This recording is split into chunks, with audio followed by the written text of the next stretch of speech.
po, no? Ito po, oh, bagong-bago po to, December 13. Oh, December 14 po sa atin to. US sanction. Choke ICC judges lives after Gaza war, crime warrants. Yan po. Nung naglabas po sila ng mga warrant of arrest dito po sa Gaza war. Ayan po ang naging resulta, no. Nagalit po yung US, sinanction po sila. Ayon mismo po rito, narinig ko po yung sinabi po nitong judge ni Tatay Digong, yung kala mo rockstar. Yung mga mukhang adik kasi itong mga, ano, yung mga judge ni Tatay Digong, eh. Ayon mismo sa kanya, apektado daw sila, no? Kasi yung mismong pera niya sa bangko, 'di ba? Lahat po ng dollar account. Siyempre kung international kayo, dollars po yung account nyo dahil pinapadala nyo sa bansa nyo. Taga Colombia yata. Basta South America, eh. Taga South America tong judge na to. So sa madaling sabi, dollar po yung kanilang transaksyon. Dollar po yung sweldo nila, yung honorarium nila. Frinis po, no? Wala pong kaabog-abog. Pero matagal na nating alam, eh. Hindi po siguro nila inintindi. Yung sinabi ni Donald Trump, ni President Donald Trump ng Amerika, na ipe-freeze yung kanilang mga asset. At pati na rin po, hindi lang po yung mga asset nilang ipe-freeze, pati rin po yung makikialam, yung mga kakampi po sa ICC, no? Yan yung sinabi ni Donald Trump na ipe-freeze din nila pati yung mga asset. Yan, Western Union Bank. Western Union. Doon po sila kasi doon ang padalahan nila ng pera, eh. Pagpapadala niya ng pera doon sa bansa nila kasi nakabase sila sa Netherlands pero nagpapadala siya ng pera doon sa kanyang bansa. Ang angal po nito ng judge ni Tatay Digong, pati po yung mga anak niya, no, na international lawyer, apektado rin po ng pagbaban ng travel. Pati po pag travel nila, pati po yung kanyang credit card, hindi niya na po magamit yung kanyang credit card, pati po hindi rin siya makapag-withdraw sa Western Union. Kaya kawawa naman, pero sa atin, karma po yan ng ginawa ninyo kay Tatay Digong. Peru. Taga Peru pala. Hindi pala Colombia. Naalala ko kasi baka taga Colombia dahil ang problema ng transaksyon po nila, hindi na po gaano uso yung pera-pera sa Europe, 'di ba? Panay dito nga sa atin, eh. Sanay na nga tayo na hindi na rin gaano yung pera, eh. Lahat na ng bayaran natin, GCash, 'di ba? Bank to bank. Ganun na po ngayon, eh. Lalo na sa Europe, kaya apektado daw sila. Dahil ganun lang po, hindi naman nauso yung...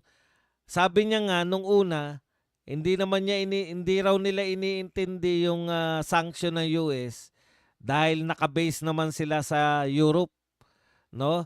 Euro naman daw, Eurobank naman. Mga bangko naman ng Europe. Ang hindi nila naisip, lahat po ng mga bangko diyan, karamihan po ng mga sikat na bangko, mayroon pong ah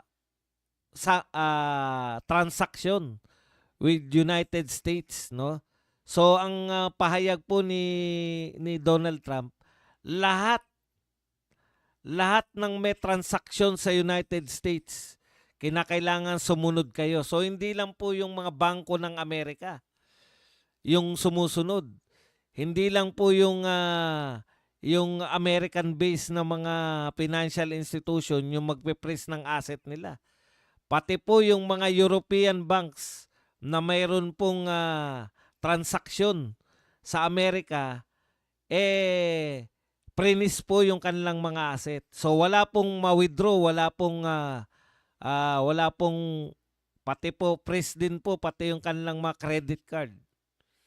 Ayan, gaba na nila yan. Oh, isa pa. Siyempre, alam niyo naman sa Europe, kanya-kanya lang pong ano yan eh, effect yan eh. Oh. Isa pa po, yung Russia po, ah, hindi na po warrant of arrest to. Hindi na po warrant of arrest yung nilabas na Russia. Matagal na pong may warrant of arrest yung mga judge na yan, kasama po tong prosecutor na si Karim Khan. So hindi na po to warrant of arrest. Ito po ay tinutugis na dahil nasentensyahan na po. Nasentensyahan dahil ang ginawa po nila, tinuloy po nila yung pagdinig sa kaso. Ang kaso po ng mga ICC, bawal niyong kasuhan. Bawal kayong magkaso sa isang Russian citizen na wala kayong sapat na ebidensya. Oh, bawal po. Ang galing ng batas ng Russia, no? Protektahan. Eto po. So, ibig sabihin, hindi lang po simpleng warrant of arrest yung kinakaharap nila. Pugante na. Kumbaga, nasentensya na sila, ikukulong na. Kasi yung warrant of arrest nung una, para litisin. Ngayon po, warrant of arrest para ipakulong na.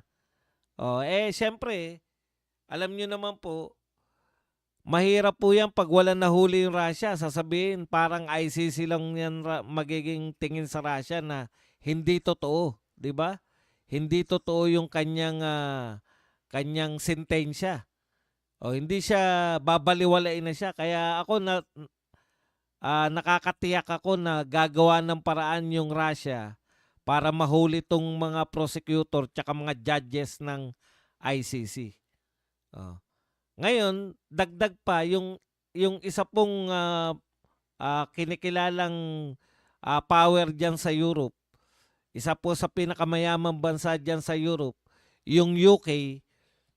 Ayaw din po nung ginawa ng pagbibigay po ng warrant ng ICC dito sa Prime Minister ng Israel. So sinabi po ng UK, so sunod-sunod po ang kamalasan nitong ICC. Sabi po ng UK, magwi-withdraw po sila ng financial support sa ICC kung hindi nito babawiin. Kung hindi po nila babawiin yung pong warrant of arrest kay Netanyahu ng Israel. So, maraming salamat po. Sana po totohanin niyo yan kasi maraming eto po. Sabi ng USA, hihigpitan nila tong sanction nila dito sa mga individual po tong sanction Lahat po ng mga ICC judges.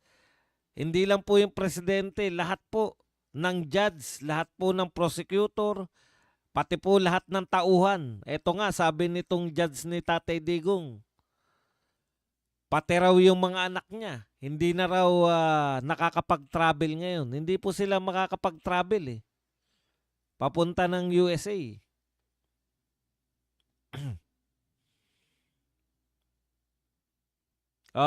Tama. Cancel na rin. Hindi na rin makapunta ng US. Kaya, international lawyer So, malaking mga kliyente. At yung mga banta po na US, sino man na makikipagtulungan sa ICC, isa-sanction din nila. Anumang bangko, anumang ang hindi susunod O kahit US lang po sila, kahit European bank kayo, pag hindi kayo sumunod, isa-sanction din kayo na US. Matindi po to. Kaya, ang tawag nga natin dyan talagang, yan po yung karma ninyo. Pero sa isang banda po, tignan po ninyo, nakakapag-impose po yung mayayamang bansa sa ICC. Tayo po, grabe, no? Wala. Sunod-sunuran tayo sa ICC. Mr. President, nakita nyo naman po, ayaw na ayaw ng US President sa ICC ngayon.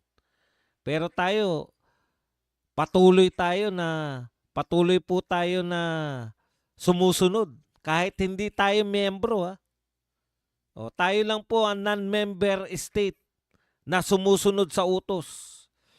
Kaya yung DILG, mahiya naman kayo, pinagmamalaki nyo pa na tinetrace ninyo si Bato, si Senator Bato. Nakakahiya po. Yung iba po, may warrant of arrest, pinoprotektahan nila yung citizen nila, sinasanction nila yung ICC. Kaibigan lang to ha. Ang UK at si Donald Trump, kaibigan lang po yan ni Netanyahu ng Israel. Pero sinasanction na yung ICC. Tayo po, hindi na tayo miyembro, wala pang warrant of arrest, tinutugis na.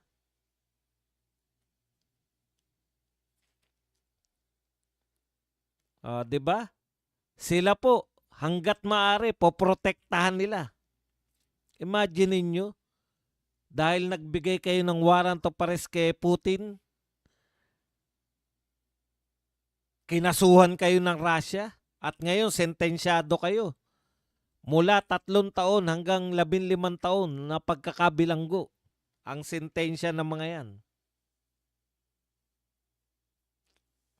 Hindi po, Ma'am Crazy Brooks, hindi po pwedeng isanction yung bansa. Kasi halimbawa, taga Peru. Ano naman ang kinalaman ng Peruvian government dyan? Kasi po, meron pong, di ba kung ano kanyan, kung judge kanyan, wala namang pakialam yung bansa mo sa'yo, sa pagiging judge mo.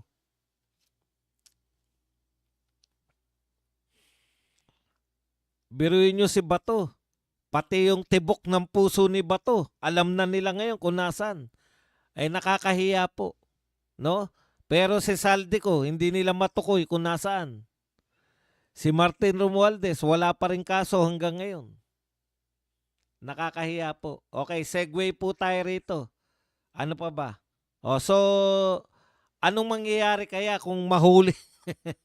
Kung mahuli ng Russia yung mga judges na yan? At hindi na magbigay yung mga international community. No? Kasi po, siyempre hindi tayo nag-iingay dahil yung gobyerno natin nagpakulong. Kaya malaki po magagawa ni BP Sara dahil tinitiyak ko sa inyo pag presidente niya, idudulog nila sa United Nations yung kaso ni Tatay Digong na pinakulong. Wala namang kasalanan, hindi ginagrant yung conditional release.